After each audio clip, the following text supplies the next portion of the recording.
to everyone.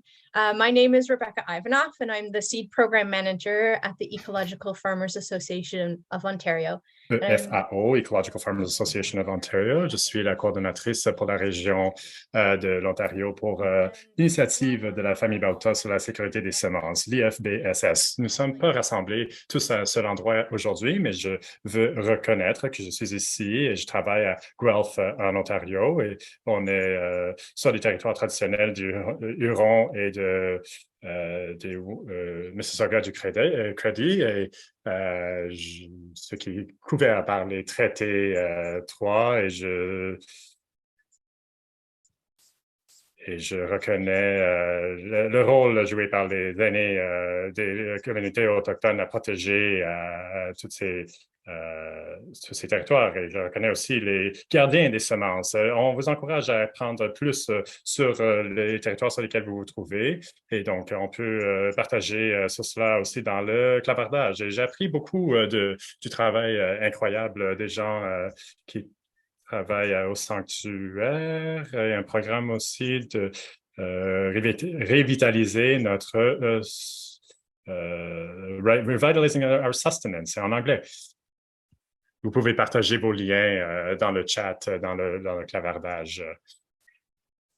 L'une des forces de la communauté rassemblée aujourd'hui, et nous sommes rassemblés par le passé aussi, c'est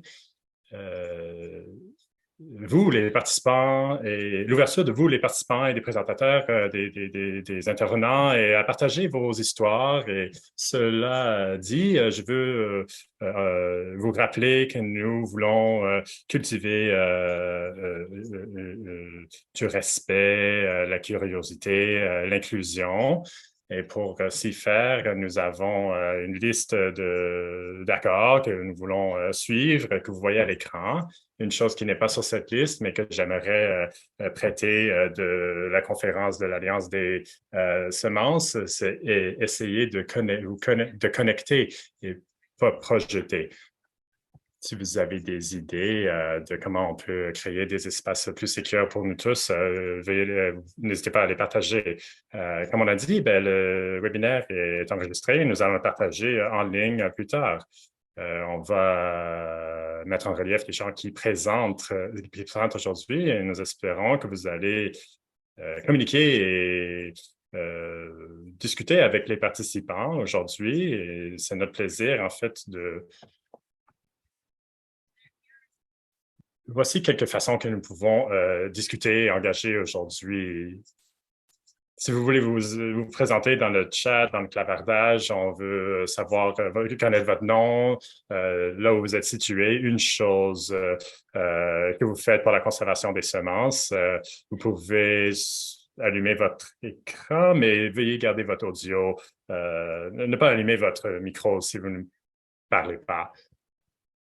Si vous avez des questions de clarification, veuillez les mettre dans le clavardage et on peut les poser et avoir des clarifications sur le tas.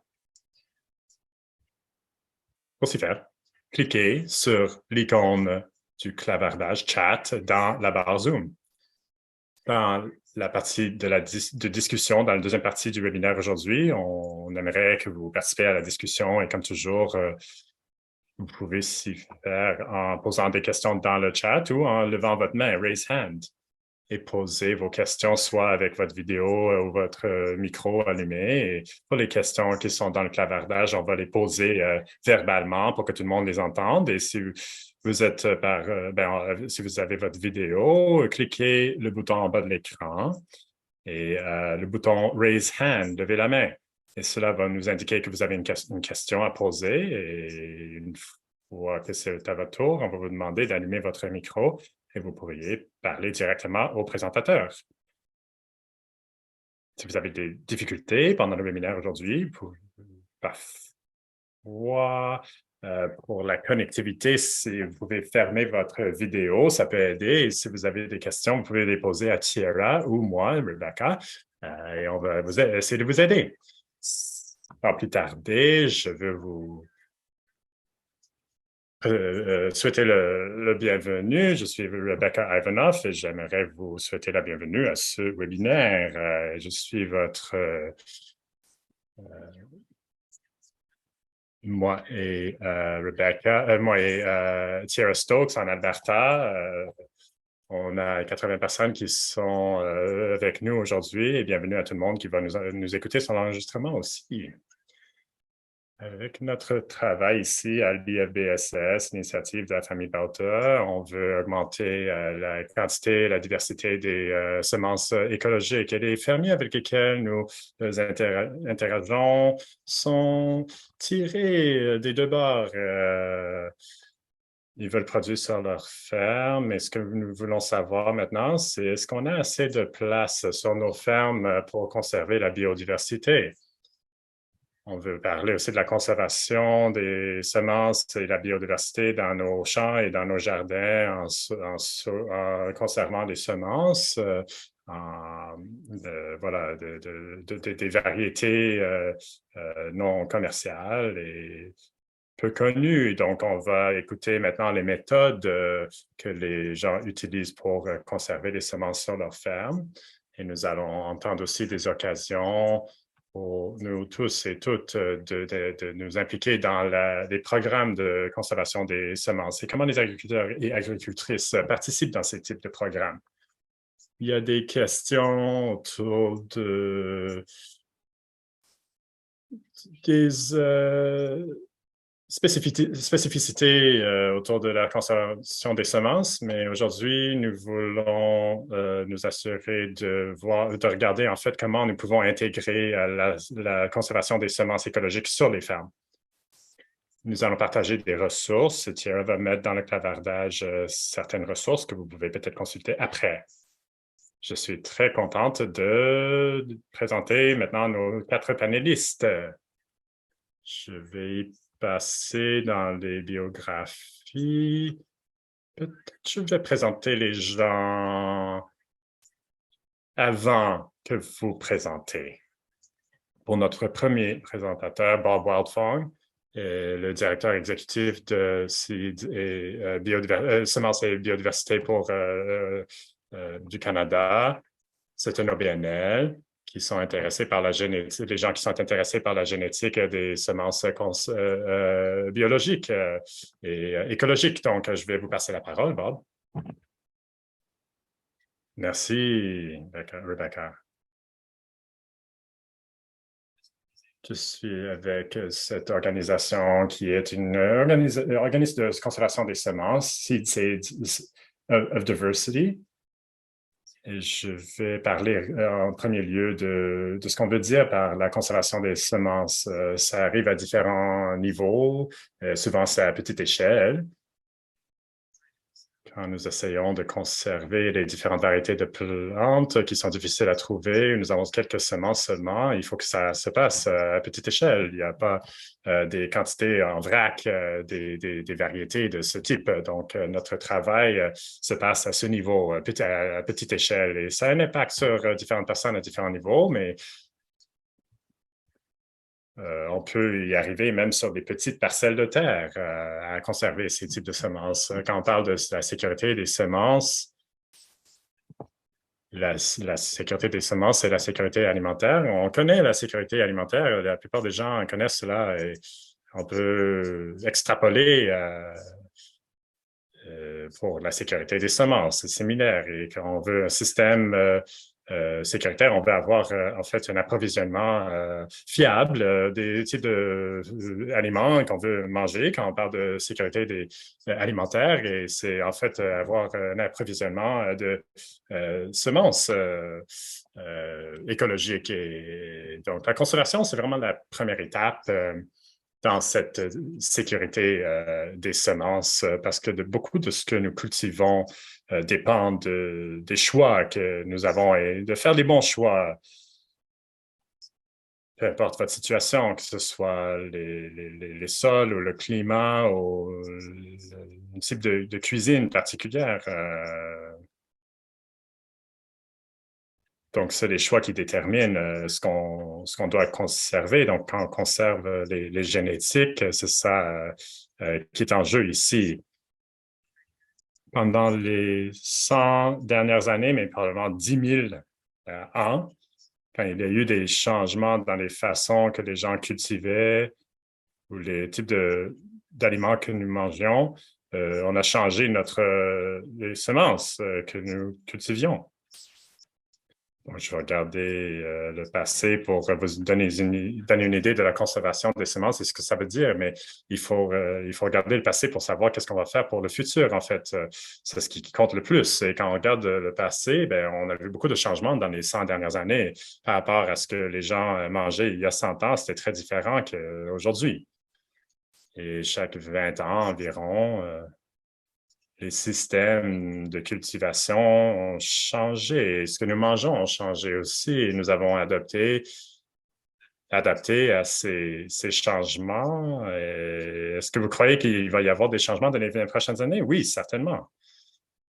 Pour le mieux ou pour le pire, nous vivons nous vivons le changement. Donc, j'espère que nous allons nous adapter de la même manière que nous avons fait par le passé en utilisant différentes sortes de semences. On a besoin d'une diversité de choix de semences et nous voulons conserver ce que nous avons aussi. C'est ce qui s'est passé dans les 100 dernières années. Si vous imaginez,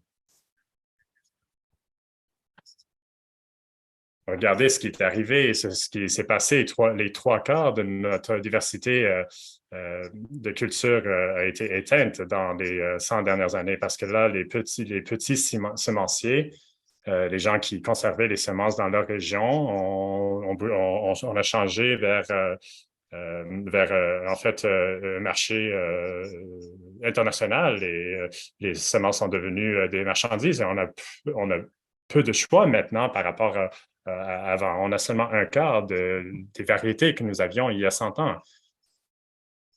Mais on va peut-être devoir s'adapter davantage, en fait. Ce qui a empiré cela, c'est en fait le petit segment vert que vous voyez à l'écran. Ça, c'est la partie de ça c'est la partie qui est dans les banques de semences. On ne peut pas accéder à ces semences.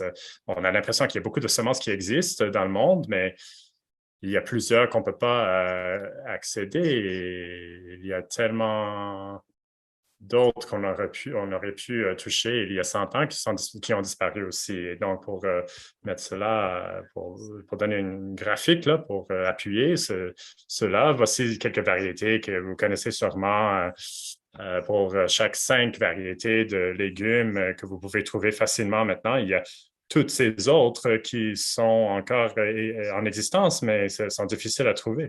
On peut trouver des sources, mais peut-être que vous allez vous pouvez seulement les trouver dans un groupe de conservateurs de semences ou dans les banques de semences. Et pour les 5 variétés qu'on peut trouver facilement, voici toutes les semences qui existaient auparavant et qu'on ne peut plus trouver. Voilà la situation dans laquelle nous retrouvons. On peut seulement trouver les 5 en vert à l'écran facilement. C'est ça la bataille et la lutte auxquelles nous faisons face. Il y a encore des variétés qui deviennent éteintes et qui passent entre les mailles. Et donc, on veut en fait ramener ces variétés qui sont en orange à l'écran. Et on a une petite, quand on fait face à des gros changements dans notre système d'alimentation, on a besoin de ramener ces semences. Où est notre diversité? C'est dans ces anciennes variétés.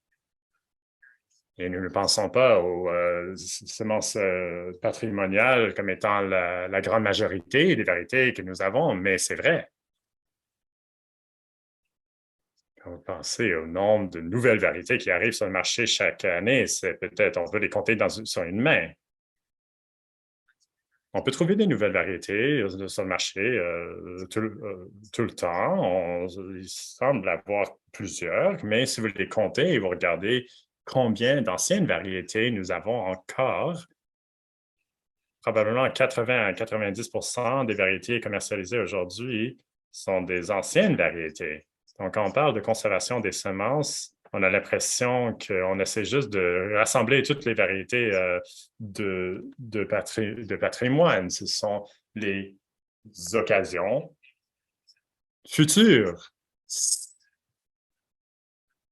Si toute la génétique vient des variétés anciennes, ça ne veut pas dire qu'il faut les mettre dans un musée. Ça veut juste dire que c'est les variétés qui nous restent et on doit les garder, les sauvegarder. Parce que si on n'a pas de diversité génétique dans le système alimentaire, on va avoir des gros problèmes à l'avenir. Comme j'ai dit avant, seulement 12% de ces variétés sont disponibles dans les catalogues de semences et facilement accessibles. La plupart d'entre elles sont dans les banques de semences, donc sont difficiles pour les gens à mettre main sur ce type de semences. Aussi, une photo iconique, en fait, d'une banque de semences. On sait que ça existe. On sait qu'il y a cette grande banque de semences, mais ce que les gens ne savent pas, c'est qu'il y a des centaines de banques de semences partout dans le monde, mais celle-ci est spéciale parce que c'est comme un type de... en fait, celle-ci représente une sorte de dépositoire pour faire la sauvegarde. C'est comme une métaphore pour la préservation, la conservation, pour l'avenir, pour la sécurité et si vous avez une chance de visiter, c'est comme une espèce de mine dans une montagne au-delà du cercle arctique, dans la zone des ours polaires. Et si vous y allez, vous verrez plusieurs semences dans des boîtes, dans des étagères. Donc, comment on peut accéder à ces semences? Si vous êtes un cultivateur, cultivatrice et vous voulez accéder à ces semences, vous ne pouvez pas aller les chercher. Ça fait partie d'un système qui est vraiment là pour... c'est un backup. C'est comme un renfort. Et donc, voici la banque de semences du gouvernement canadien. Et ça, ça constitue des centaines de 100 000 variétés, d'échantillons de semences, en fait. Mais ce sont juste des petites enveloppes. Il n'y a pas assez d'une seule variété pour s'assurer de planter, en fait, de planter une rangée de légumes. Elles ne sont pas à l'intention de nourrir le monde. C'est juste un point de départ pour... on peut accéder à quelques semences comme ça et on peut essayer de grandir nos échantillons, on peut essayer de grandir nos stocks à partir de là.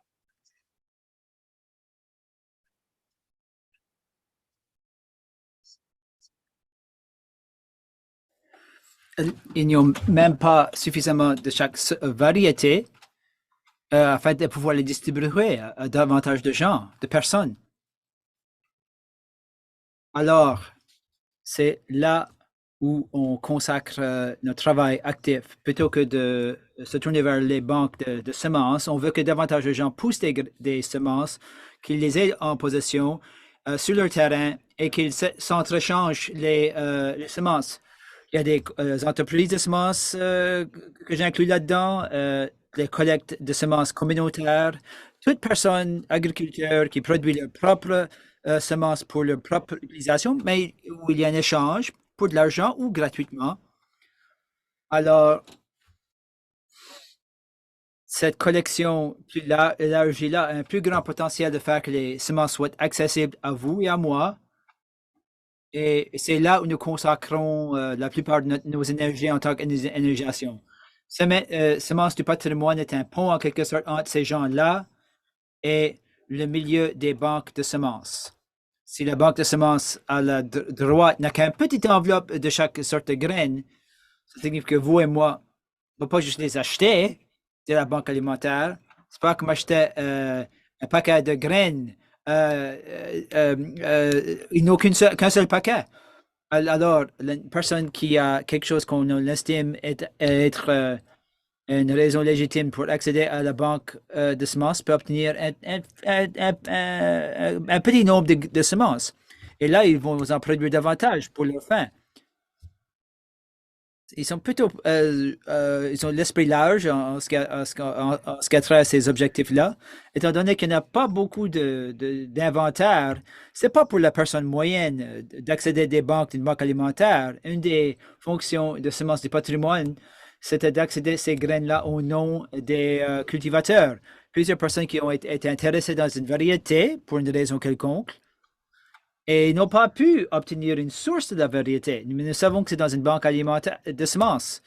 Alors, semences du patrimoine peut accéder à un petit montant, 50 à 100 semences, disons, au nom de ce cultivateur-là. Ils peuvent avoir un point de départ afin qu'on puisse les multiplier.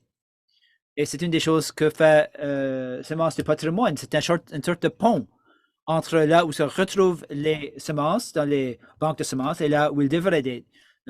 Sur la terre, entre les mains des agriculteurs. Et on échange également des graines avec ces gens-là. Lorsque nous avons quelques semences et qu'on en a on a établi une bonne source et que c'est disponible, on va s'assurer que ce soit disponible à autant de gens. On ne veut pas les enfermer dans des banques de semences. On veut qu'on s'en serve et on veut que les gens les poussent. Les méthodes que nous faisons pour cela.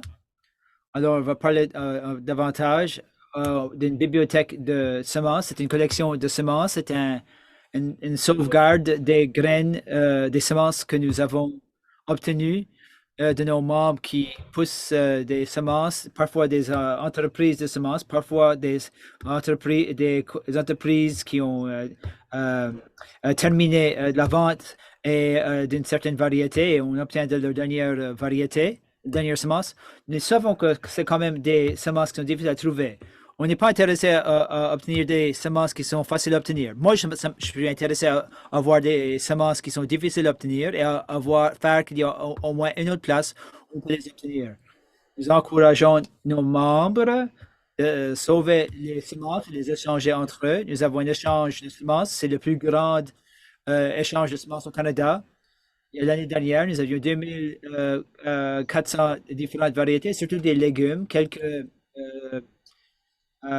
laitue et ainsi de suite. C'est gratuit d'être membre à Semences du patrimoine. Vous pouvez vous adhérer gratuitement. Les gens s'échangent des semences par la poste. Ça ne coûte que le timbre. C'est raisonnable afin d'obtenir ce genre de semences. L'objectif est de chercher à cultiver et à distribuer autant de ces variétés-là que possible qu'on ne pourra pas obtenir ailleurs. Et comment savons-nous si on peut l'obtenir ailleurs? À chaque année, on nous fait un index des catalogues des semences canadiens. Alors, cela ne comprend pas cela aux États-Unis. C'est un élément qui manque, c'est sûr. Mais il y en a plusieurs. C'est difficile ça nous donne un aperçu quand même des variétés vendues au Canada. Ça nous donne une petite notion de lesquelles sont faciles à trouver et lesquelles ne sont pas faciles à trouver. Et cela nous indique à quel point on devra accorder de la priorité aux variétés que nous collectionnons et que nous distribuons. Alors ça, c'est disponible gratuitement. Ça vous aide à trouver les variétés que vous cherchez. Ça vous aide c'est plus important. Quelles sont les variétés vertes qui sont faciles à trouver et les variétés jaunes qui sont difficiles à obtenir.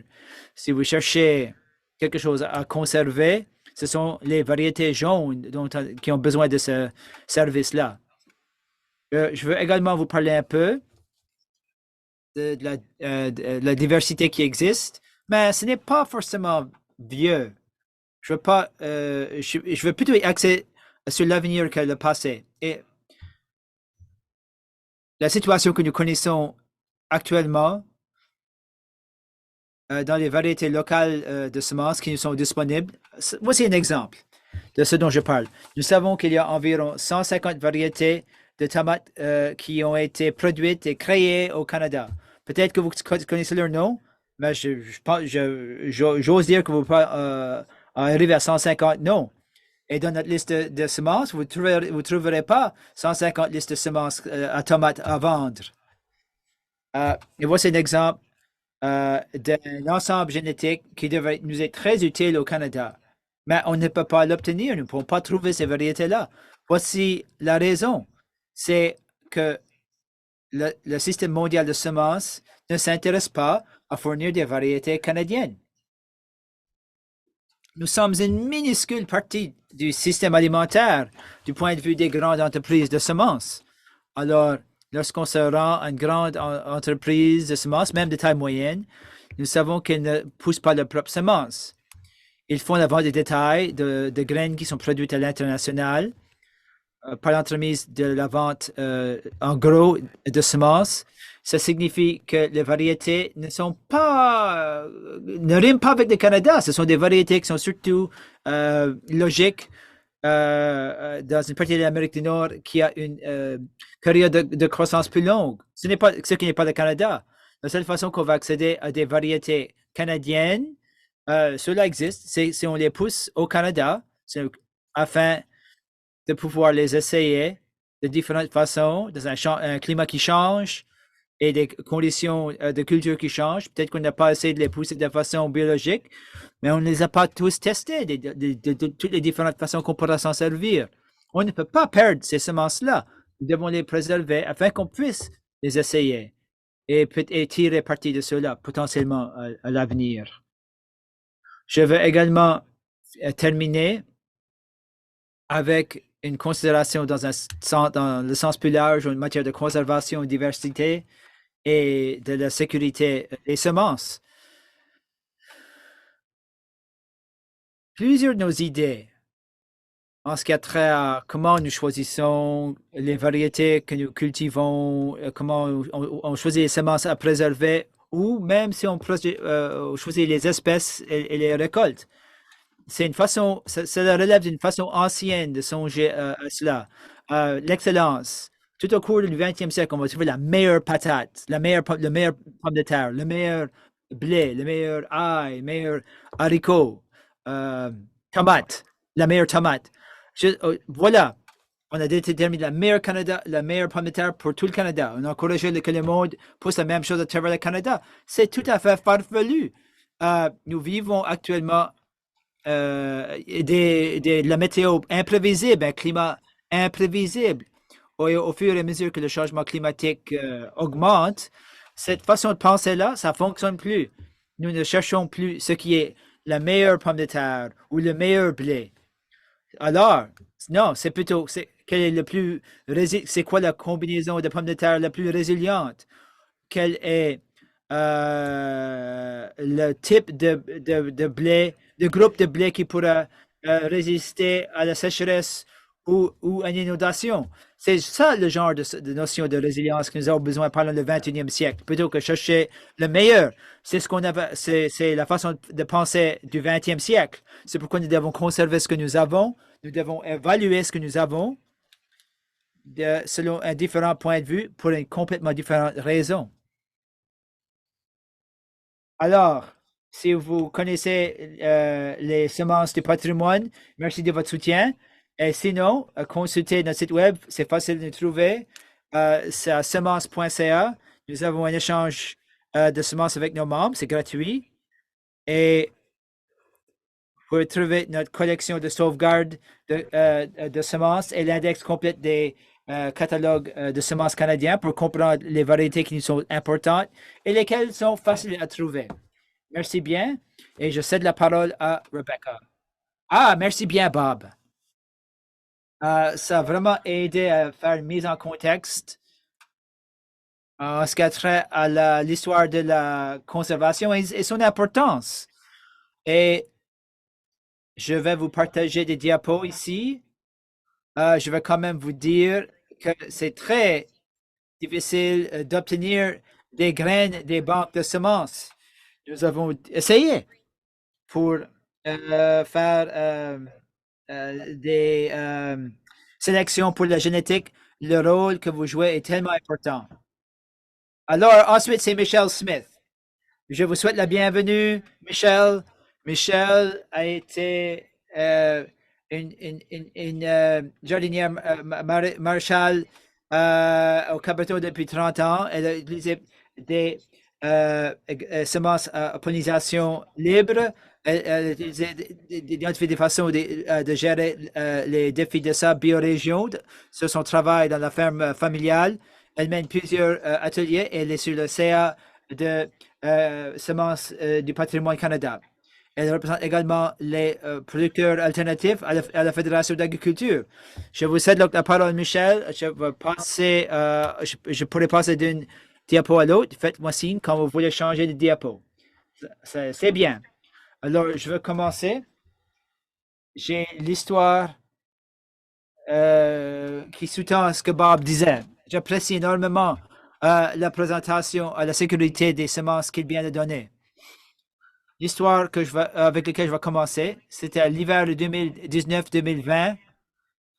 J'ai commencé un projet de partage de semences à la Bibliothèque régionale du Cap-Breton. Nous voulions distribuer des semences aux jardiniers. Nous avons obtenu une petite subvention pour un jardin communautaire. Nous voulions mettre l'emphase sur les semences à pollinisation libre, ainsi que les semences qui étaient soit importantes du point de vue historique ou du point de vue culturel dans le contexte du Cap-Breton et qui est adapté à une région. Si vous ne connaissez pas le Cap-Breton, le Canada, c'est un défi et le Cap-Breton, c'est un défi supplémentaire pour la cultivation. Et là, la COVID, et il y avait une explosion d'intérêt dans le jardinage, ainsi ce qui était accompagné par un manque de semences. Plusieurs des chaînes d'approvisionnement qui fournissaient des semences aux grandes entreprises de semences ont cessé d'exister. Alors, notre bibliothèque de semences, on a décidé de le faire pareil. Même si la bibliothèque a fermé, on a envoyé des semences par la poste. Il y avait des tables où on pouvait chercher des semences à l'extérieur de chaque succursale. Du travail héroïque des bibliothécaires. Un immense succès. J'avais fait le don de plusieurs des graines qui étaient offertes. C'était les semences les plus populaires, tellement populaires. Bon, que mon fils, qui m'aidait à l'époque, par accident, il a donné la plupart de mon inventaire de semences. Alors, bon, c'était une crise personnelle. Et il avait de bonnes intentions. Il aidait. Alors, nous avons obtenu une subvention de contenu à la bibliothèque des semences l'année suivante. Et j'avais encore d'autres semences que j'ai offertes. Alors, on a fait cela. Pendant l'hiver de 2021, je n'avais pas la capacité de faire toute la cultivation pour les semences sur ma propre ferme. Surtout des raisons liées à la COVID, mais il y en avait d'autres.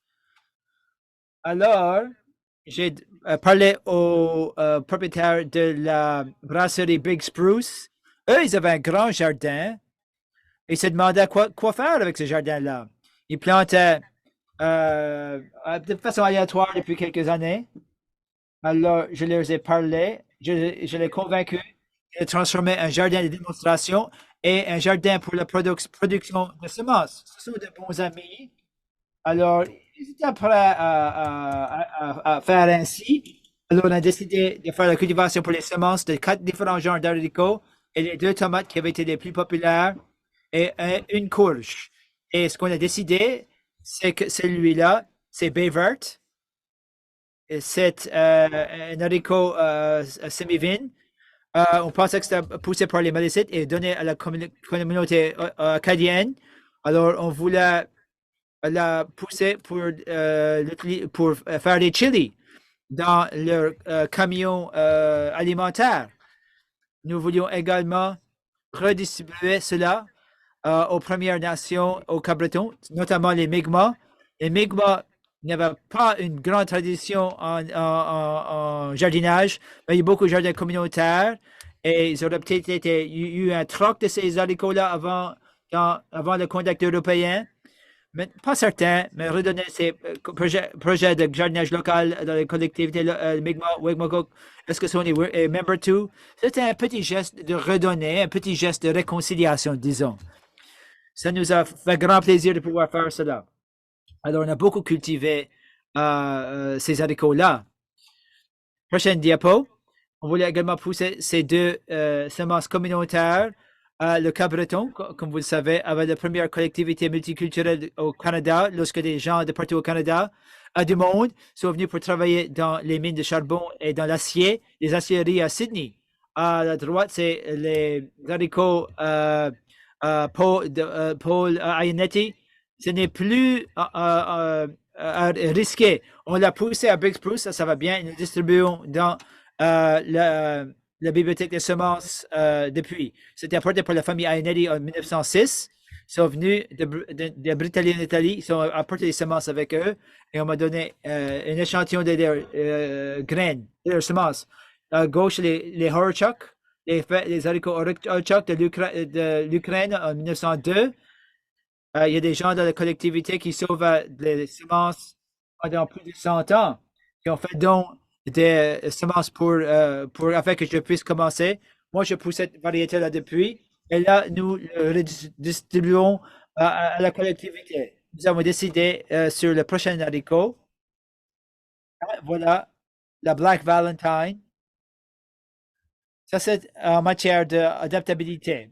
La Black Valentine, c'est plutôt commun dans les plus petits catalogues de semences. Mais cette sélection-là, je travaille là-dessus depuis plusieurs années afin que ce soit résistant à l'anthracnose et différent dans notre climat maritime. C'est très mouillé à la fin de l'année. Alors, on avait une variété qui était résistante à cela. J'ai pu travailler là-dessus avec le poste agricole Morden, l'expert en haricots, notamment on lui remercie d'avoir fait preuve de patience et gentil avec mes questions qui auraient pu avoir l'air un peu stupide quand j'ai pas des graines de tomates à vous montrer. Ce sont des graines de semences de tomates. Ah, ça c'est l'année d'après. Vous avez également poussé des tomates Spring et Rideau Cherry. On m'a donné cela, c'est la banque des semences qui m'a donné ça. Je pense que par l'entremise de semences du patrimoine et les tomates Sprint, c'était qu'on a arrêté de pousser depuis 30 ans de Johnny Selected Seeds. Ils sont bien adaptés au froid. C'est tellement important au Cabreton. Où plusieurs des variétés standards ne font pas des fleurs ou ne peuvent pas de fruits ou déposent leurs fruits si la température descend en bas de 10 degrés. Mais c'est bien qu'on n'ait pas du gel, mais c'est quand même difficile de pousser des tomates beefsteak. C'est pourquoi ces semences étaient tellement populaires à Sydney au Cabreton. Moi, j'avais prouvé que ces semences-là faisaient bien au Cabreton. Comme Bob disait, les grandes entreprises de semences, ils ne poussent pas les semences pour ma biorégion. Même Halifax Seed Company et Vessis dans les maritimes, ils ne sont pas adaptés aux défis que nous connaissons au Cabreton. Pas bien, en tout cas. Nous avons également poussé des muskeg de Provence plutôt. Nous voulions une courge, c'est une simouchata. Ça, c'est très utile.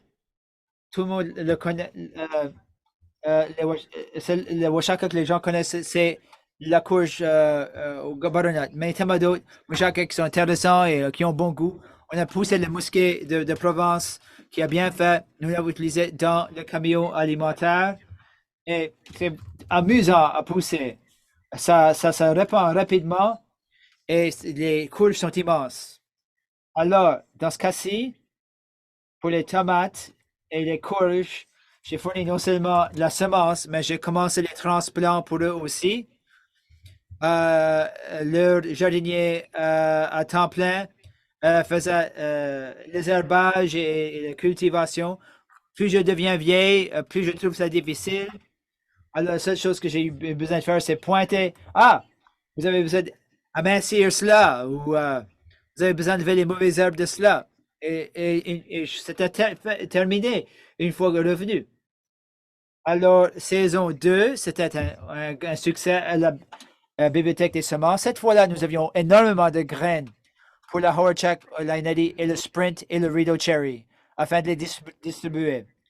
Ils étaient très populaires. Nous en avons quelques-uns pendant quelques années. On n'a pas besoin de faire les cultiver pendant une autre année.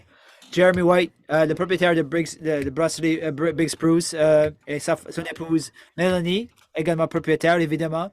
Ils se sont intéressés à continuer ce projet de semences-là. Ils voulaient un jardin des trois sœurs. Ils ont poussé du maïs. J'ai oublié le type de maïs. C'est eux qui l'ont choisi. J'ai oublié lequel qu'ils ont choisi. Et on a cultivé des courges. Et ça, c'était les rocades de Seda. Également de la banque génétique de graines de semences du patrimoine. Semi-vining du Chili. Et on a bien fait, mais les ratons laveurs sont rentrés dans le maïs et on aplatit le maïs. Les fèves ont quand même produit. C'est quand même difficile à les écosser, mais on en a en masse pour faire que cette variante-là soit sûre. Il y a beaucoup de pression, mais Jeremy. Non, je sais que vous voyez encore des fèves rouges. Je n'avais pas encore pas suffisamment de diapo. Le prochain diapo, est-ce qu'on peut mettre un autre diapo? Ah, ça c'est notre haricot que nous avons poussé cette année. Morocomière, cela vient du Kenya, en Afrique. J'ai obtenu de Bob, en fait, directement de Bob, aux semences du patrimoine. Et lorsque je montre à Jeremy, le propriétaire de la brasserie Big Spruce, toutes les choses qu'on pourra cultiver, j'ai 20 variétés d'haricots que je maintiens. Ah non, non, moi je veux cultiver les violettes. Il a 6 pieds 6, c'est lui le propriétaire de la brasserie. Alors j'ai dit, bien sûr, oui, les violettes. Un autre histoire intéressante, c'est les haricots requeneurs. Je faisais une présentation sur sauver des semences à la forteresse Louisbourg. Il y avait une couple qui est venue regarder mes haricots. Ah, ça c'est des haricots de chez nous. Ah, je pense pas. Ça vient du Kenya. Ben, nous sommes du Ghana. Alors, bien sûr. Alors, on a bien ri et je leur ai envoyé je leur ai redonné des semences. C'est une autre façon que la collectivité, que la communauté peut se répandre et maintenue partout dans le monde, pas juste dans notre zone locale. On va continuer la cultivation de semences. On a connu tellement de réussite. On pense en faire davantage un jardin éducatif. Ah, voilà mon bol d'haricots. C'est tellement beau, n'est-ce pas? Si vous avez vu le film Amélie, vous voyez ses doigts, pas ses doigts entre les lentilles. Au marché, tout le monde aime mettre leurs doigts entre mon bol d'haricots. L'année prochaine, on va avoir des plaques dans le jardin avec des informations sur chaque variété. Le printemps est tellement occupé. Je ne suis pas sûr si on va y arriver. Mais ils sont tout à fait d'accord. Et je suis ravi de pouvoir donner mes responsabilités de cultiver des semences. Pour quelqu'un qui a des genoux et des épaules plus jeunes que les miennes. Brock va parler des grains, des céréales, d'une banque de semences. On a quelques petits montants. J'ai poussé des jeunes avoines. C'est une variété Haldes de Chine. De l'avoine de Chine. Le problème que plusieurs avoines Haldes, des petits poils au milieu de la graine. Ils n'ont pas les mêmes poils dans le milieu des semences qui ne sont pas bonnes à manger et bons à manger. Donc, j'ai reçu justement une petite enveloppe et j'ai pu avoir un quart d'acre de production au bout de quelques années, 3 ans. Donc, je ne peux plus le faire, mais je l'ai passé à un jeune couple qui habite pas loin de chez moi, qui cherchait justement ce type de variété d'avoine sans Écosse. Et si vous avez assez de place et assez de temps, si vous êtes un semencier, un conservateur de semences, vous vous sentez responsable. Ah, il me reste 1 minute. D'accord. Vous vous sentez responsable des semences. Elles sont comme vos enfants. Donc, ça me plaît beaucoup de pouvoir passer cette responsabilité, une partie au moins de cette responsabilité à d'autres. La bibliothèque des semences au Cap-Breton, nous ne reprenons pas les semences. C'est plus la distribution et l'éducation que nous faisons. Mais grâce à Big Spruce, nous avons un excellent outil de préservation, de conservation qui va sûrement continuer pendant plusieurs années. D'accord? C'est merveilleux. Merci, Michel. d'avoir partagé tout cela et des belles photos de vos haricots. Vous avez des applaudissements du public. C'était très intéressant d'entendre les variétés qui étaient à l'écran, même les variétés que Bob a montrées à l'écran et comment vous les partagez dans votre communauté. Je vais arrêter de partager mon écran et je vais passer la parole à Angela maintenant, Angela McDougall, est gérante de Funny Farms avec son épouse Ryan depuis 2014. Ils sont dans le sud du Nouveau-Brunswick sur un terrain loué, produisent des fines herbes, des petits fruits, du sirop d'érable et de bouleau et des légumes également. Et en fait, ils utilisent une technique sans labour. Elle fait partie aussi de programme de mentorat sur les semences. Et donc, je sais qu'incorporer différentes variétés, vous incorporez différentes variétés dans votre modèle d'affaires. Donc, je vais passer la parole. Merci beaucoup. Je vais essayer de faire un survol rapide de ce qui se passe au quotidien à notre ferme, parce que nous avons beaucoup de choses qui se passent. Je vais y passer rapidement.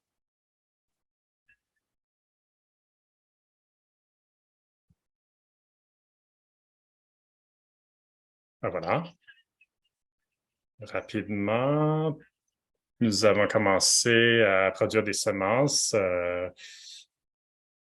parce que nous avions un voisin qui avait une petite compagnie de semences. Et quand on a déménagé dans la région, j'ai commencé à cultiver, je l'ai rencontré.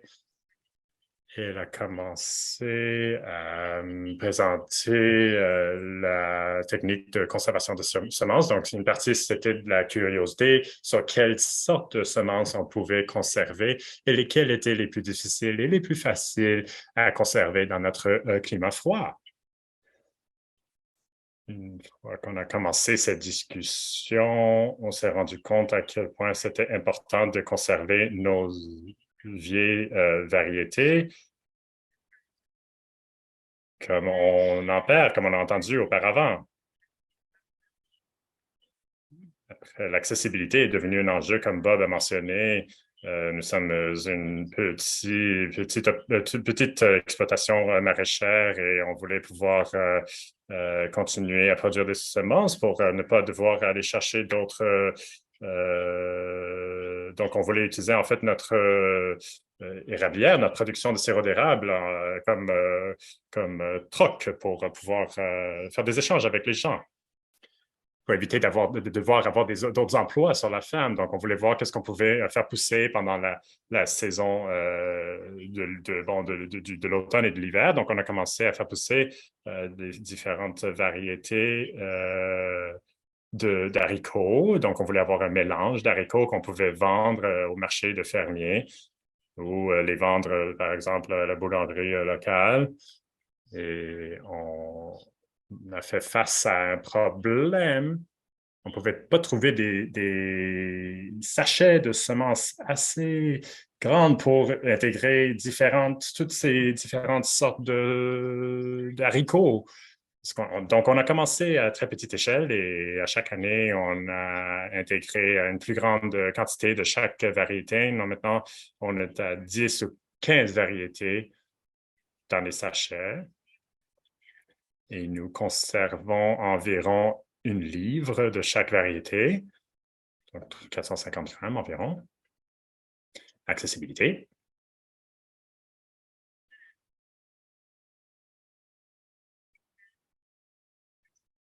Je vais répondre à 4 questions ici. Essayer de ne pas dépasser le temps. Grande question, c'est comment nous trouvons l'espace pour faire tout cela sur notre ferme. La première chose, c'est la planification des cultures en janvier. J'aime m'encabaner un peu avec des thés et regarder et planifier nos parcelles dans le jardin. Qu'est-ce qu'on va mettre dans chaque parcelle? notre zone de jardinage principale, nous faisons une rotation de 4 cultures principales. On a des aliacées, on a des carottes, des betteraves et une autre culture que je n'ai pas compris. Une fois que on essaie de nous concentrer sur d'autres, bon, dans les entre-saisons, on essaie de se concentrer sur les cultures qui ont qui ont une production rapide. Elliot Coleman parle de utiliser les zones un peu cachées sur votre ferme. En périphérie, parfois on ne regarde pas en périphérie. Donc, il y a quelques années, on a converti la cour à côté de notre maison et on a utilisé cela pour faire pousser une culture qui aime l'ombre. On peut faire pousser, par exemple, de la coriandre et des épinards, bon, des échalotes aussi. Une autre chose, c'est qu'on ne fait pas pousser les mêmes cultures chaque année.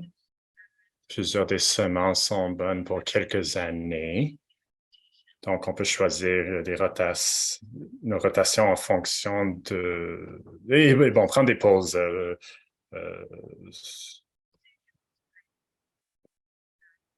pour s'assurer qu'on a assez de place pour planter toutes les variétés qu'on veut. Séchage et transformation, c'est très important.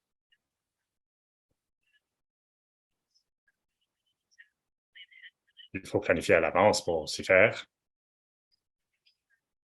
On peut faire pousser un acre d'haricots secs, mais il faut trouver un endroit où les mettre une fois qu'on les récolte et les transformer.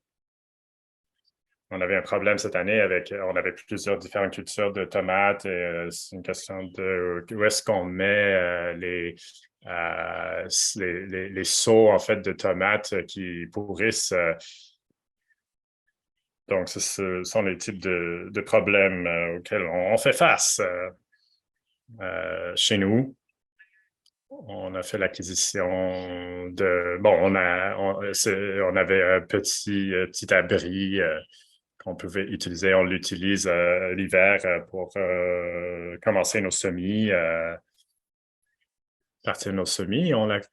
On le convertit après en espace de séchage pour à l'automne, bon, pour les fines herbes, l'ail, les oignons. On a beaucoup d'étagères et beaucoup de ventilateurs aussi, donc ça fonctionne bien pour nous.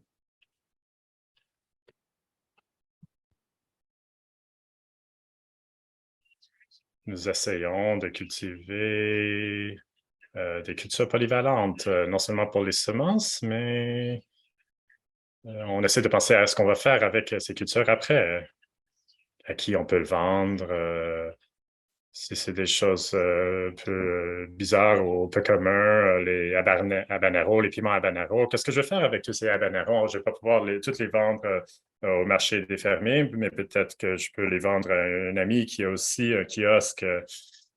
Et donc, on essaie de s'assurer que les produits sont à valeur ajoutée.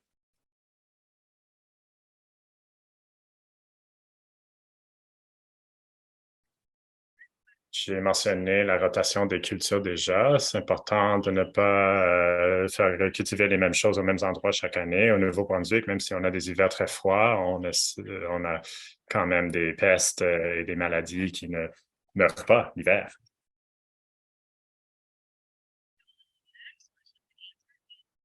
Prochaine question à répondre. Qu'est-ce que faire pousser les variétés de conservation fait à notre ferme? On est connu comme les gens qui font pousser des choses bizarres. Comme on a mentionné dans l'introduction, les gens de la zone ne sont pas habitués de voir différentes couleurs de carottes et de tomates, mais les restaurants auxquels nous vendons les adorent. Ils savent que quand ils cherchent quelque chose de spécial, ils peuvent venir nous voir. La grande question.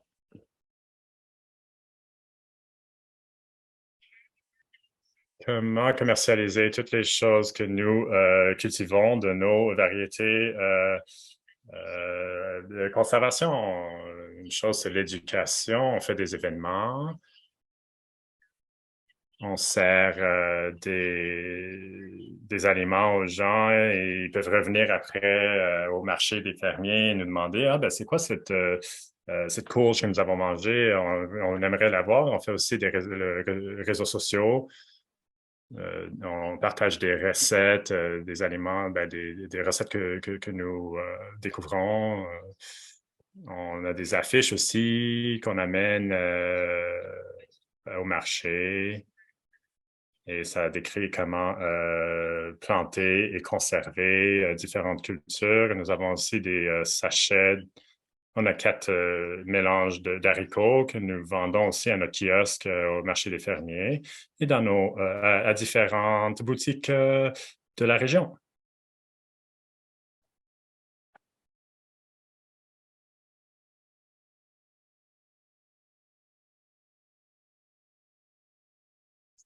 Je pense qu'on l'a perdu.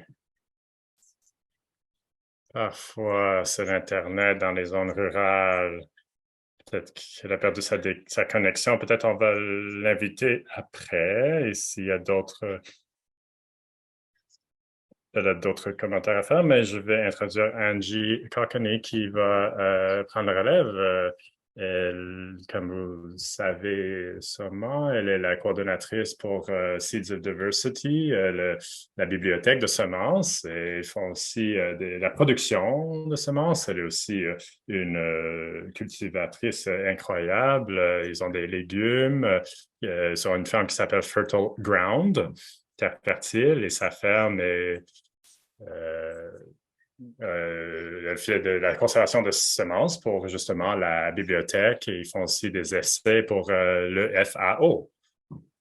Je vais vous passer la parole, Angie, pour parler de comment vous incorporez la conservation de semences sur votre ferme. Merci, Rebecca. Je vais parler des 2 perspectives dans les prochaines minutes. Je vais parler un peu des programmes de Seeds of Diversity et des façons que vous pouvez participer dans la production de semences à vos fermes. C'est très gérable. Je vais commencer par parler des façons que nous sommes en mesure de participer dans la conservation de semences sur nos fermes et les défis auxquels on a fait face. J'essaie de faire le plus de ce travail possible, mais je vais vous expliquer comment je contourne quelques restrictions. Donc, je vais me concentrer sur cela dans un premier temps. Nous sommes diversifiés en tant qu'exploitation maraîchère. On produit 350 paniers, donc on a 4 à 5 acres en production de légumes chaque année.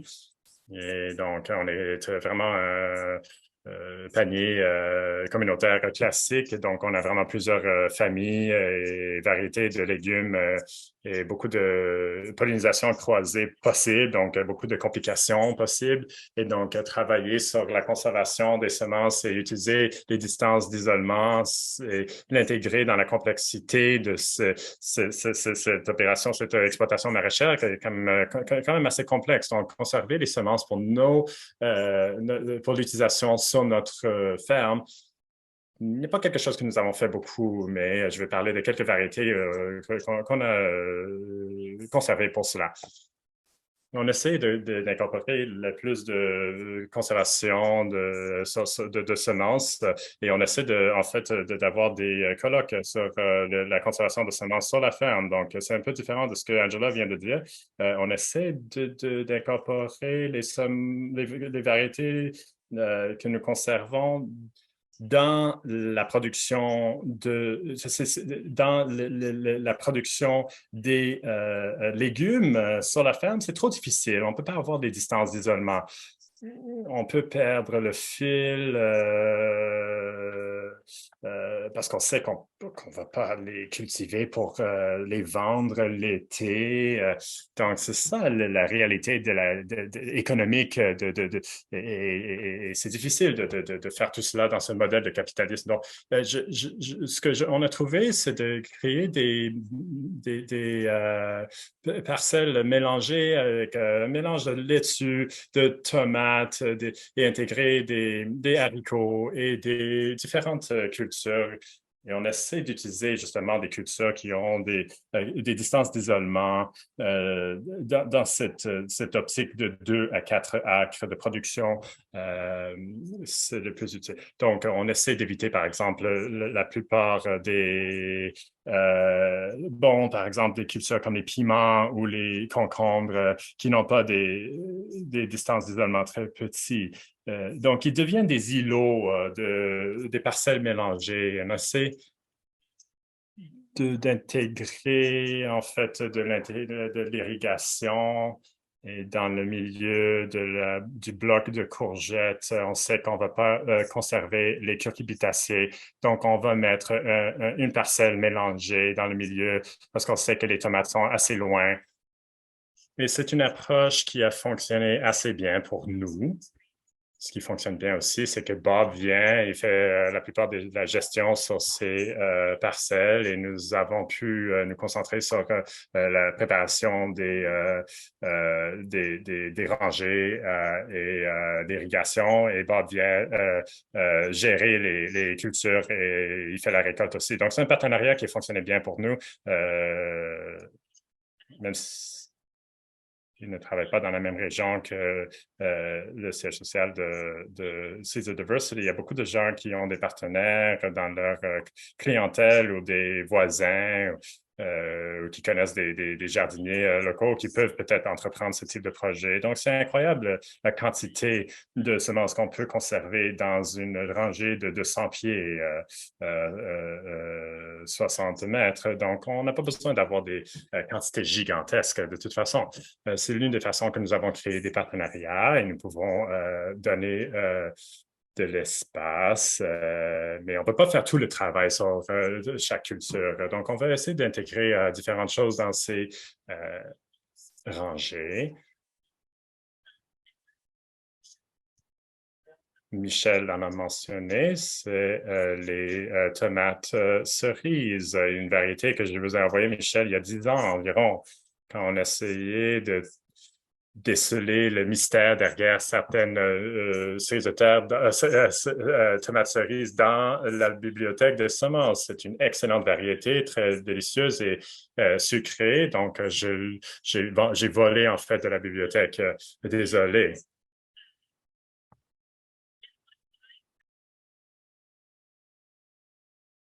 Voici quelque chose que j'ai trouvé utile. Le fait de planter quelques-uns dans mon tunnel de tomates en fonction de la suggestion de Michel, c'était un peu douteux, mais la plupart des variétés patrimoniales ne vont pas bien dans les systèmes de cultivation couverts. Mais je les ai mis dans différents rangées où c'est différentes choses. Ils sont devenus une de nos tomates cerises rouges dans le tunnel. C'était tout à fait inattendu. Ils sont déménagés une de nos variétés principales de production, même certaines des variétés hybrides développées pour la production en tunnel. Ce n'est pas souvent l'histoire, mais parfois oui. Une des choses que nous avons fait cette année, nous avons également été organisé des jardins de démonstration. Il s'agissait d'une occasion unique de pousser plusieurs différentes variétés de oak leaf qui avaient été développées par des sélectionneurs en Ontario, Québec, mais des endroits qui avaient un climat semblable à notre région, afin de pouvoir vraiment célébrer le travail des sélectionneurs qui développent des variétés de oak leaf qui ont une bonne résilience ou pour lesquelles il y a une forte demande. Alors, pouvoir rentrer dans ces jardins-là, voir les variétés, sélectionner les choses qui pourraient bien fonctionner dans notre jardin, collectionner les semences, les envoyer à la banque de semences, faire une production nous-mêmes, une belle occasion.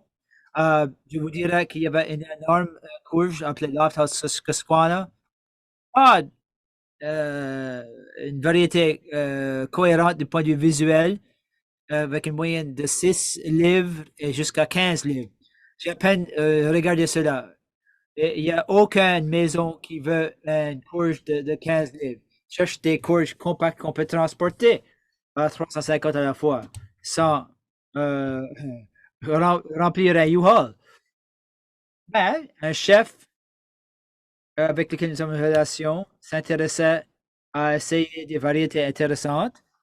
Il voulait essayer cette variété-là. On a envoyé quelques-unes de ces courges-là. On a quand même dit qu'on n'en sait pas grand-chose. Essayez-les. Faites-moi savoir ce que vous en pensez. Ils les adoraient. Ils ont dit que le contenu en matière d'humidité était vraiment bon, bien doux. Ils adorent travailler avec ceux-là. Ils achètent 30 livres de courges à chaque quelques semaines. C'est vraiment facile. Alors, ce que j'ai trouvé, et ça m'a surpris, c'était en ayant cette variété-là que pour laquelle je n'aurais pas placé de valeur. J'ai fait que c'était conservé sur la ferme.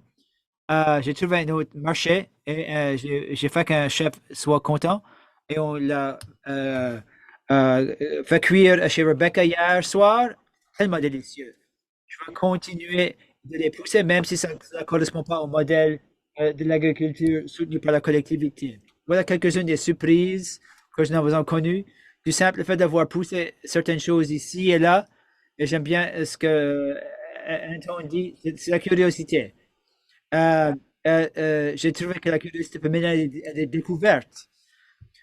L'un des rares haricots que nous cultivons pour notre propre utilisation à la ferme s'appelle la Schneider Pole Bean. Je ne sais pas sûr qu'est-ce que ça s'appelle véritablement.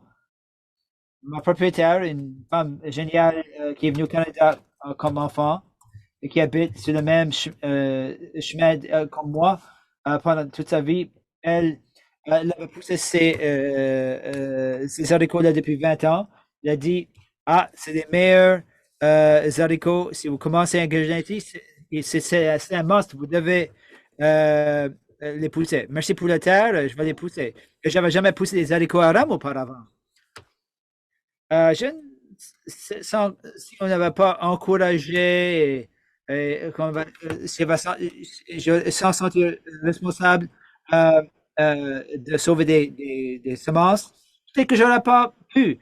Et avec des trellis, les haricots courts sont plus faciles à aborder. Mais je continue de pousser ces haricots-là parce que ce qui s'est passé, je l'ai apporté à la ASC. Les haricots à rame sont plus grands que les haricots courts. J'ai dit, vous n'avez pas l'habitude, mais essayez-le, ils sont tellement délicieux. Vous pouvez les donner à vos enfants crus, ils vont les adorer. Et maintenant, les membres de l'ASC tombent amoureux de ces haricots-là. C'est devenu une des choses qui ajoute de la valeur à l'ASC, c'est qu'ils peuvent obtenir ces haricots-là et ne peuvent pas les obtenir au marché. Également, des haricots à rame rattlesnake sont vraiment beaux. Il y a des éléments violets. Les enfants les adorent. Il peut y avoir deux variétés sur le même trellis. Il suffit de sauver une section pour sauvegarder les graines à la fin, à un bout. C'est très facile de les intégrer dans la production de semences. Voilà quelques façons que nous avons pu l'intégrer. En plus de la valeur, au-delà de sauvegarder les semences, on peut raconter un récit, on peut communiquer aux membres l'importance des adaptations régionales et le fait de travailler, de cultiver des semences qu'on ne peut pas trouver facilement au supermarché, dans les épiceries. On ne peut pas bâtir tout le modèle d'affaires là-dessus, mais on peut augmenter la valeur du panier A et C en incluant quelques éléments comme ça à quelques fois de la saison. L'expérience complète est plus significative pour les gens et obtiennent quand même 95% de ceux qui connaissent et ils sont pas ça bizarre. Mais ils ont des moments intéressants, des expériences intéressantes. C'est une façon d'inclure des choses qui sortent du commun. Cela a bien fonctionné pour nous.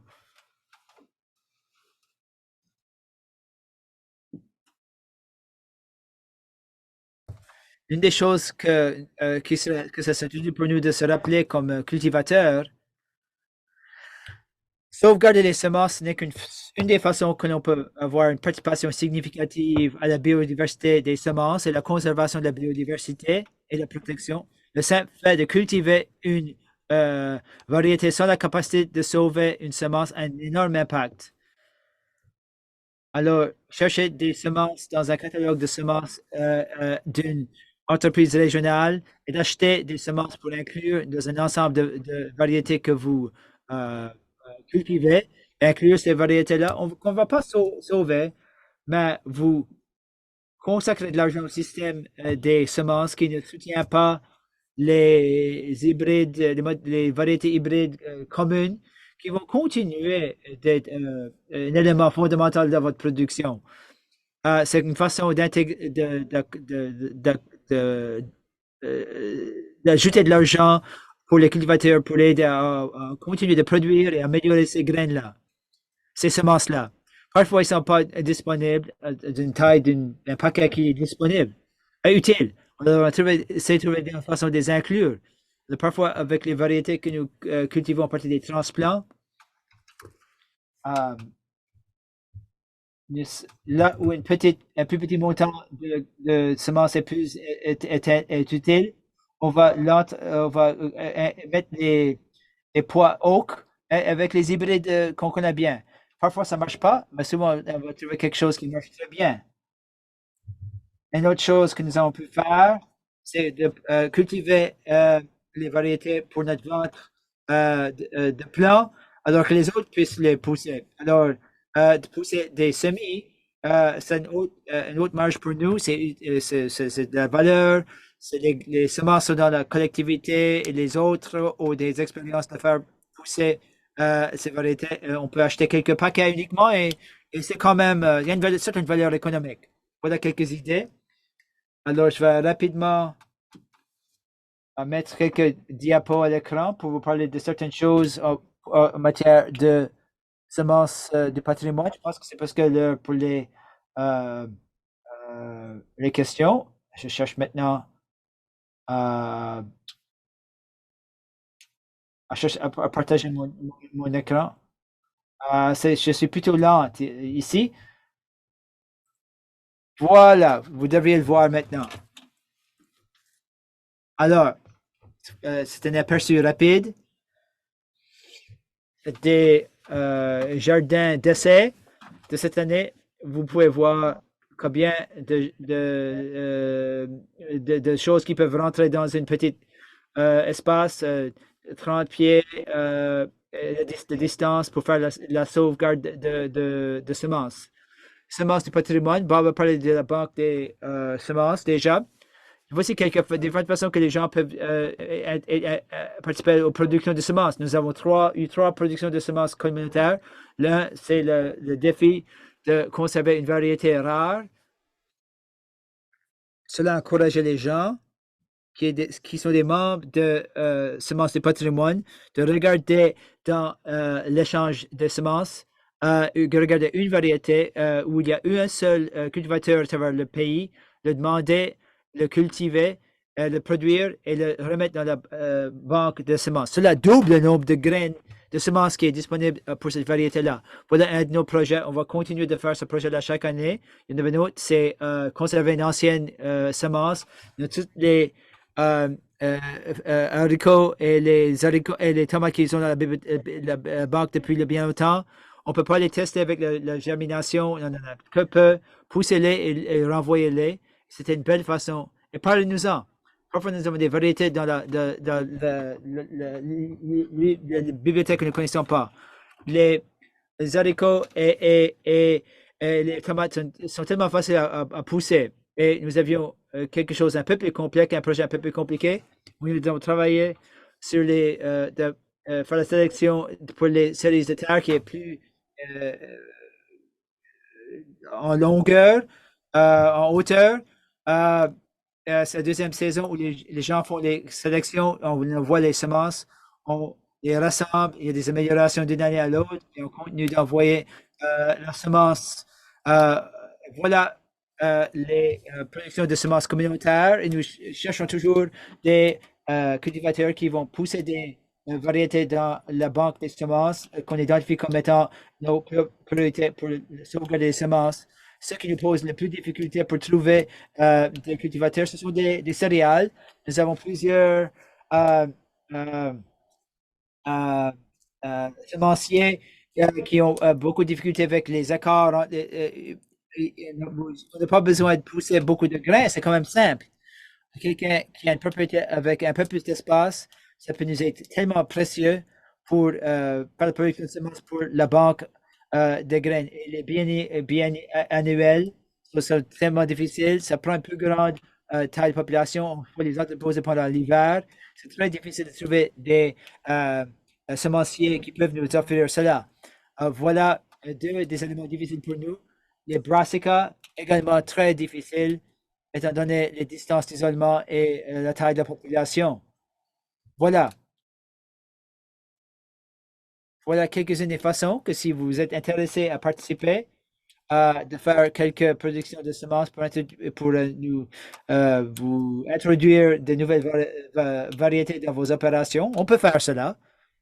Je vais arrêter le partage et je vais mettre dans le chat pour toute personne qui s'intéresse.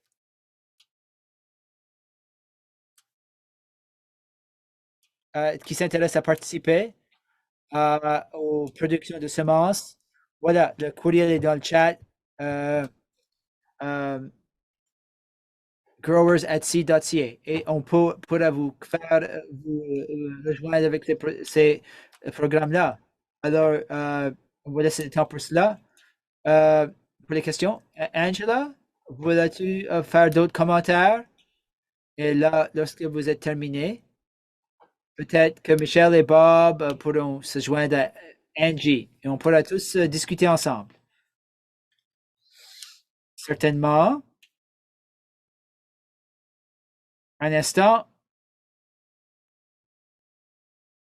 Est-ce que vous pouvez voir tout cela? Oui, on peut voir. Désolé. Je suis à Foley Mountain au milieu de nulle part. Alors, je vais vous présenter. J'ai mes 5 variétés clés pour cette année. Tout d'abord, il y a l'haricot Steve's Case Knife. C'est un haricot que j'ai découvert. C'est Janet Wallace qui me l'a présenté, Apple Seeds. C'est un haricot que la Steve a déporté au comté Albert puisqu'ils sont venus ici. C'était plutôt difficile de le trouver. Alors, j'ai trouvé une dame qui le poussait chez elle. Alors, j'ai obtenu quelques semences d'elle. Et là, nous faisons production pour les semences de notre serre. Ça ressemble à ce que disait Angie.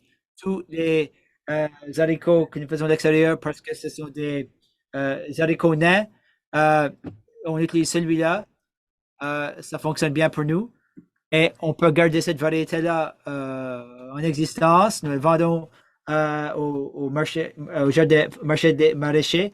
Et lors des samedis des semences, les gens sont vraiment heureux de le retrouver là-bas. La prochaine variété, c'est la courge Gila Cliff Dweller. J'ai appris de cela en faisant une production de semences pour la Banque régionale de semences. Quelle belle histoire! J'adore pousser des courges. On a eu de bons résultats. Celui-là a été trouvé chez les gens qui habitent dans les falaises du Nouveau-Mexique. C'est une courge bizarre. En dedans, ce n'est pas orange foncé, c'est plutôt clair, comme une courge d'été. Ça n'a pas un grand goût.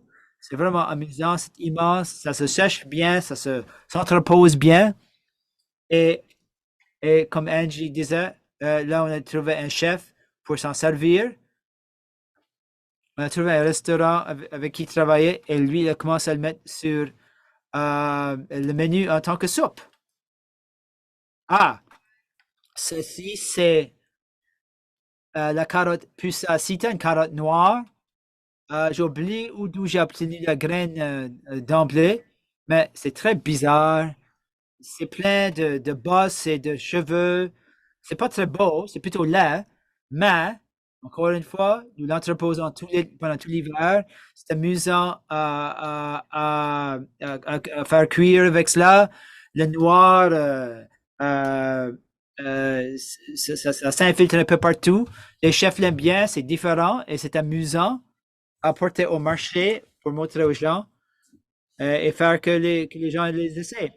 Il y a l'haricot Black Turtle, plutôt commune. C'est pas très excitant, mais c'est devenu quelque chose qu'on pousse régulièrement. C'est ce que ça prend peu de jours pour devenir mûr. Ça produit très bien. Ça pousse dans tous les types de sols. Nous le mettons dans tous les mélanges d'haricots. Nous en servons nous-mêmes pour l'hiver. Pour nous, c'est quelque chose qu'on adore. Et finalement, c'est l'épinard de Malabar. Nous avons découvert cet épinard il y a 2 ans. On s'est mis à sauver les semences. J'ai eu 5 semences dans un paquet et ça pousse, c'est à l'opposé des épinards normaux. Évidemment, ça pousse sur une vigne, mais ça adore la chaleur. Alors l'été, parce qu'on a des difficultés euh, euh, pour offrir des légumes verts au marché, en fait, ça pousse encore. Je ne sais pas si ça va mourir avec le gel. Il y a eu quelques nuits froides. On va voir combien longtemps ça va se continuer pour voir toutes les petites fleurs. Ce sont des graines, des semences de taille d'une pois. C'est facile à cultiver, à récolter. C'est ce qu'on préfère, c'est ce que notre famille préfère. Merci bien. Je suis heureux que vous avez pu revenir. Alors, je voudrais bien inviter les panélistes de se rassembler. Tara va faire qu'on soit tous à l'écran. Nous avons quelques questions dans le chat. Là, je vais commencer avec une question pour Angie. Angie, Patrick demande, lorsque vous considérez des collaborations ou des partages d'espace, comment est-ce que vous assurez vos attentes sur la terre que vous avez à entretenir? Est-ce qu'il y a des ententes ou avez-vous des discussions régulières? Comment est-ce que vous déterminez quelle collaboration potentielle à entreprendre? C'est peut-être pour plusieurs personnes, mais c'est une situation plutôt exceptionnelle avec les semences du patrimoine. Je travaille pour eux également. J'ai également une ferme. C'est un partenariat interne. Cela n'a pas exigé le même niveau de soins pour des ententes, pour élaborer des ententes de participation. Oui, mais ça peut arriver à l'interne parce que Bob et moi-même, nous travaillons pour la même organisation. On se voit régulièrement. Nous avons le même bureau. Alors, je ne suis pas certaine si j'ai le plus de sagesse à partager ici. Selon mes autres expériences où j'ai eu d'autres cultivateurs qui utilisent l'espace ici pour les projets avec lesquels je suis qu'un tout petit peu impliqué, nous, nous faisons toujours quelque chose à l'écrit. S'il y a des échanges monétaires qui vont avoir lieu et nous déterminons les zones sur papier où il pourrait y avoir chevauchement. Est-ce qu'il y a une attente que j'ai fourni un terre où on a passé à charrue? Est-ce que je fournis de l'irrigation ou non? Donc, j'essaie d'anticiper où il va y avoir des entraves et des tensions, et j'essaie juste d'avoir cela en écrit, en fait. Et donc, certains de ces arrangements, ça peut impliquer, en fait, un loyer. On peut avoir différentes sortes d'échanges. Donc, on s'assure d'essayer de déligner ces types de relations que nous avons. Donc, il y a eu des occasions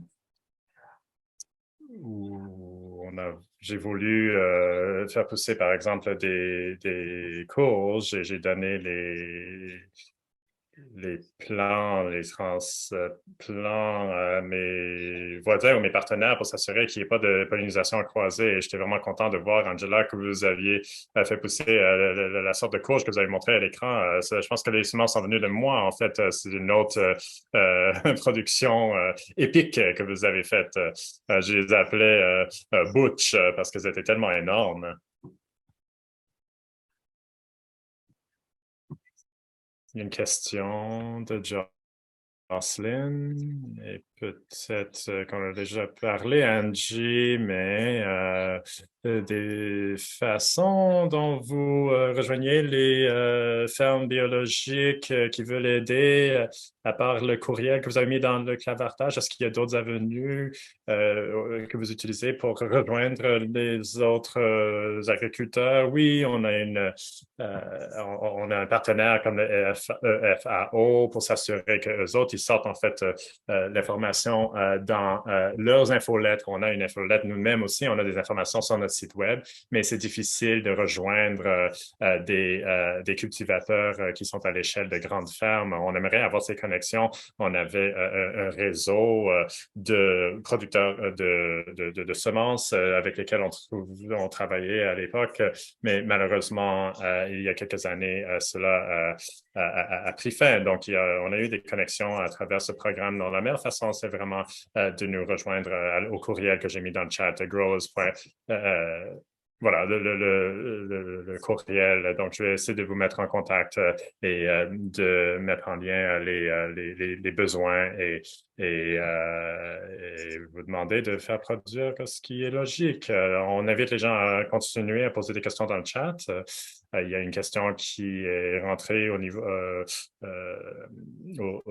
à l'étape initiale pour ceux qui ont été impliqués dans la conservation des semences sur les fermes. Quels sont certains changes systémiques qui sont nécessaires pour faciliter le travail de conservation des semences sur les fermes? Angela, qu'est-ce que vous pensez des gros changements des gens qui ne sont pas directement impliqués dans l'agriculture? Dans notre formulaire d'inscription, peut-être qu'on peut essayer d'aider d'autres fermiers à faire ce travail ou aider les fermiers à faire ce travail. Donc, j'ai quelques cultures que je demande aux autres de cultiver pour moi, pour nos thés, nos tisanes. On est tellement petit qu'on n'a pas assez d'espace pour faire tout ce qu'on veut faire. Donc, j'envoie des contrats un peu à l'amical pour faire pousser certaines cultures comme, par exemple, Palsy, que je ne peux pas trouver en grande quantité en vrac. Donc, on va prendre quelques boutures, mais on peut en fait aussi avoir la culture pour les semences. Et parfois, on va prendre ces semences-là et les distribuer. Une des grandes choses pour nous, c'est d'avoir la routine chaque année, la même routine chaque année. L'année dernière, je pense qu'on n'a même pas fait des courges parce qu'on avait d'autres choses dans notre rotation qu'on voulait intégrer pour la collecte de semences. Et on ne pouvait pas les avoir aussi. Donc, il faut avoir une certaine routine et la suivre. C'est très utile, merci. Michel, est-ce que vous avez pensé, réfléchi au travail nécessaire au-delà de votre ferme ou votre collaboration avec la brasserie en termes d'aider et soutenir les fermiers, les agriculteurs à faire cette conservation de semences sur les fermes? Oui, surtout quand je faisais le travail de le travail au sein de la communauté,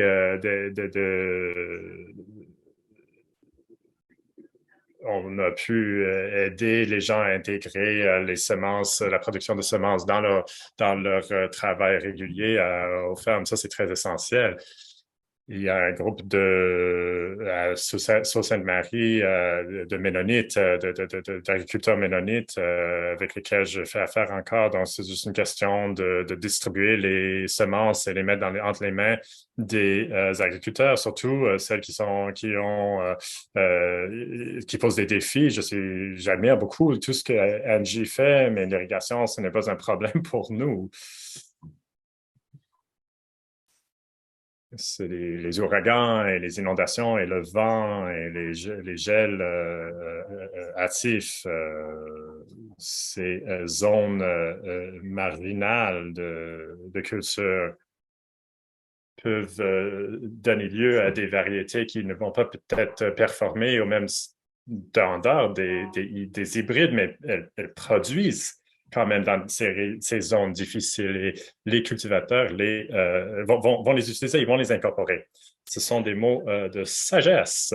Bob, vous aviez un commentaire dans le clavardage, mais pour ceux qui écoutent l'enregistrement ou qui ne peuvent pas voir la boîte de clavardage, je me demandais si vous pourriez discuter des façons qu'on peut découvrir qu'est-ce qui a besoin d'être planté.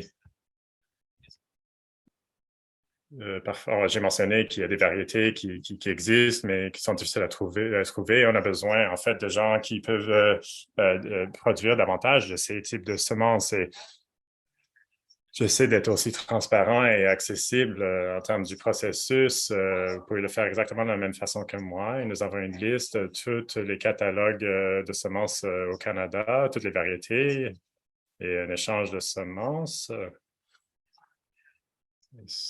Ça ne comprend pas tout, ce n'est pas exhaustif, mais c'est quand même un coup d'œil.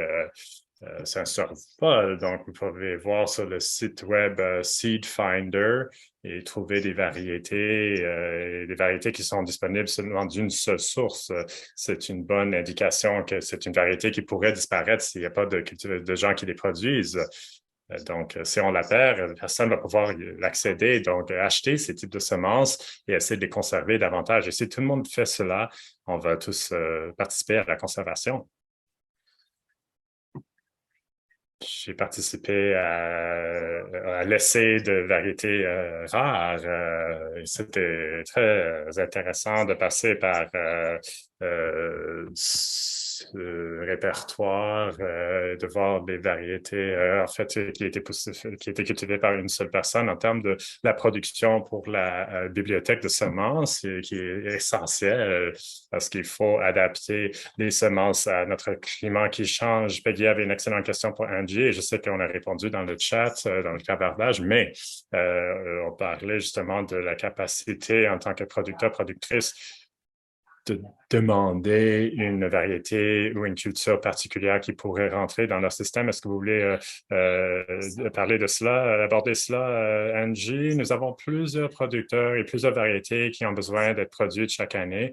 Donc, on n'a pas la capacité d'avoir une seule conservation et s'assurer de répondre à tous les besoins de tout le monde. Donc, les gens nous donnent des paramètres. Par exemple, je peux faire les types de tomates qui ne montent pas. Cela dit, si vous avez de l'expérience en conservation de semences et vous avez la capacité de faire pousser certaines variétés dans les catalogues qui sont plus difficiles pour nous, les cucurbitacées, les bisannuels, les grandes cultures.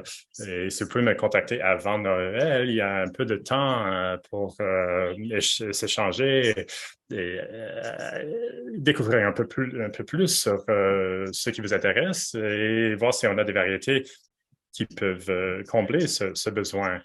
Et donc, c'est bien de pouvoir faire ces décisions avant janvier parce que là, évidemment, tout le monde attend leur semence et ça peut devenir un peu compliqué. Donc, le plus tôt que vous pouvez nous contacter et le plus que vous pouvez cultiver les variétés les plus difficiles ou les cultures les plus difficiles, le plus intéressant c'est pour nous. Merci beaucoup. C'était mon plaisir de produire une variété de blé rare cette année. C'était une superbe, c'était vraiment une expérience superbe. Et pour la bibliothèque, on ne nous envoie pas beaucoup de semences, donc j'ai pas besoin de faire pousser sur une grande surface ce type de blé. Mais je trouvais que c'est quand même très important. Je sentais que j'appuyais la banque de semences. Il y a une question. Je ne sais pas pour qui elle était, mais c'était d'Annette. Elle demandait quelle est la saveur du maïs bleu pâle? Qui a parlé de cela? Je crois que c'était Angela. J'avais une photo au début de ma présentation.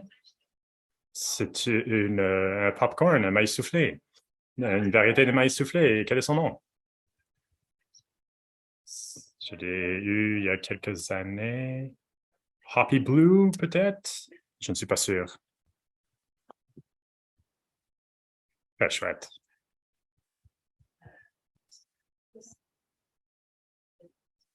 Il y a des remerciements. Je vois que nous avons arrivé à terme. Je ne sais pas s'il y a des questions encore. S'il y en a, mettez-les dans le clavardage. Je vais juste monter les dernières diapos.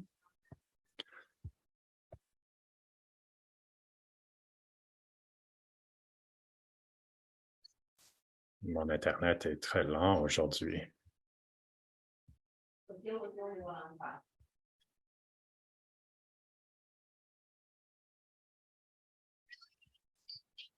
Merci tellement, Angela, Michelle, Bob et tous les participants et participantes. Les agriculteurs et agricultrices demandent toujours des informations comme celle-ci. Donc, ça a été vraiment chouette d'avoir cette conversation. Je sens que j'ai appris beaucoup et je suis content qu'on a enregistré pour que je puisse y revenir et retourner pour voir s'il y a des choses que j'ai manquées. Merci encore aux participants et participantes d'être là et de poser vos questions. On met une grande valeur sur vos commentaires et vos conseils. Je pense que Tara va passer un sondage. Ça ne sera pas partagé avec à l'extérieur de notre personnel ici à l'initiative de la famille Bauta. Pendant que vous vous y répondez. J'aimerais dire aussi que vous pouvez apprendre davantage sur notre travail et voir les autres webinaires que vous auriez peut-être manqués. Par exemple, puis-je le sauvegarder qui parle des droits intellectuels sur les variétés. Il y a un autre webinaire sur les équipements pour nettoyer les semences.